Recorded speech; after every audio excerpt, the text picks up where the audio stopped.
Magandang umaga.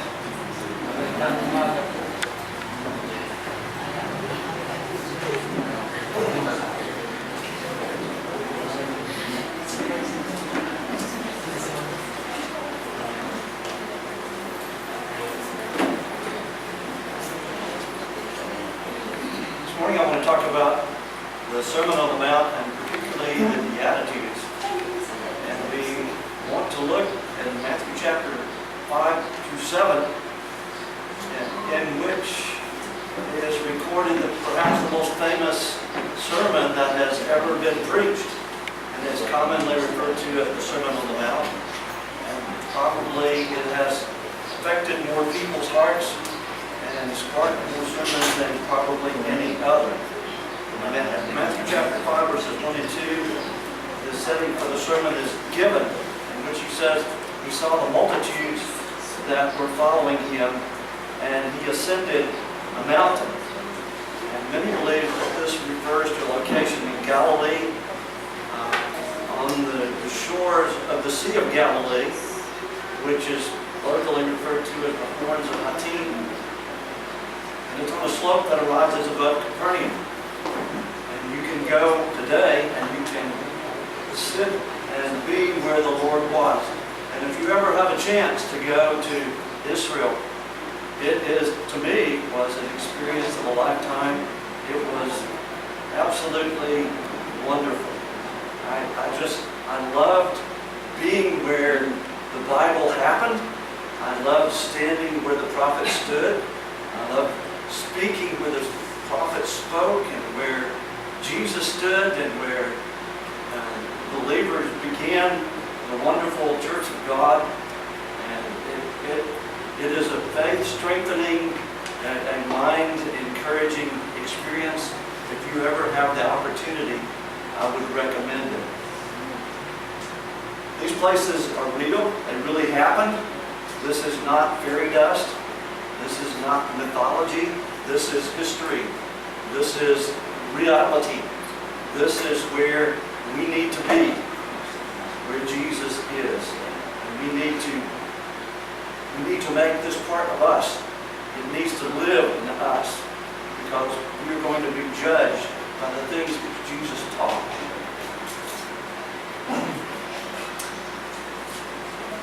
This passage, Matthew chapter 5, may be the same occasion as the Sermon on the Plain in Luke chapter 6, verses 17 through 49.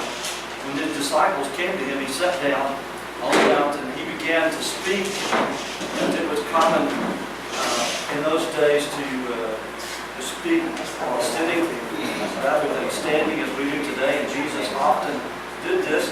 And of course, if you've been up all night praying, it might be nice to sit down somewhere, huh? So it was a custom of Jesus that he would sit down. On one occasion, there were so many people that he got out in a boat, and he sat down on a boat in the lake, and he spoke to the people while he was sitting in the boat. So it was common for him to sit down while he taught.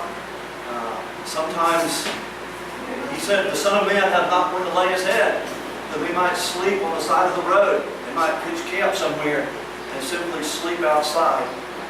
So it was, when he had a teaching event, he was sometimes sit down. You know, when he would walk and he would go from village to village, his fame became such that people would throng him. He would be in a crush of people, and it was hard to even move.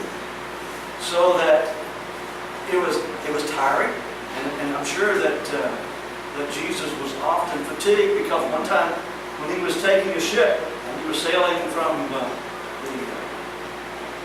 the shores of Capernaum over onto the Gadarenes, he went to sleep in the boat, and the storm came up, and he was so tired he didn't even notice the storm. He was sleeping away. His disciples came, Master, get up, our boat is sinking. Don't you care that we're drowning? Oh, you little faith. Why did Jesus call them a little faith when the boat was sinking? Well, didn't they know that he was the Son of God, and that his mission was to come and to be slain for the sins of the world? Why would they think that God would let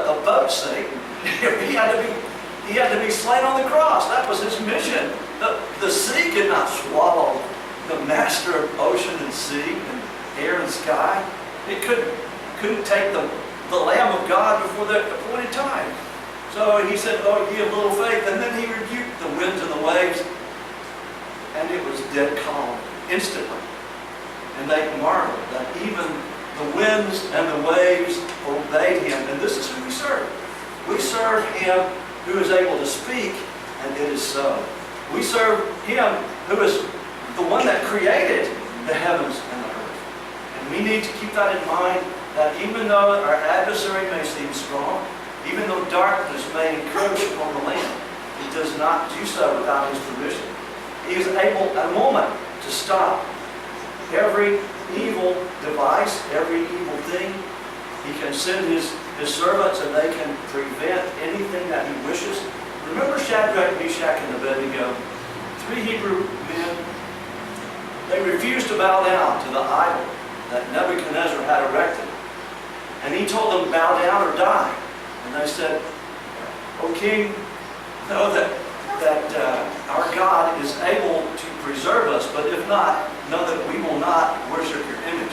So he had the fire cranked up 7 times hotter, and then had the men thrown into the fire, and it should have immediately killed them. In fact, it even killed the soldiers that threw these men into the fire.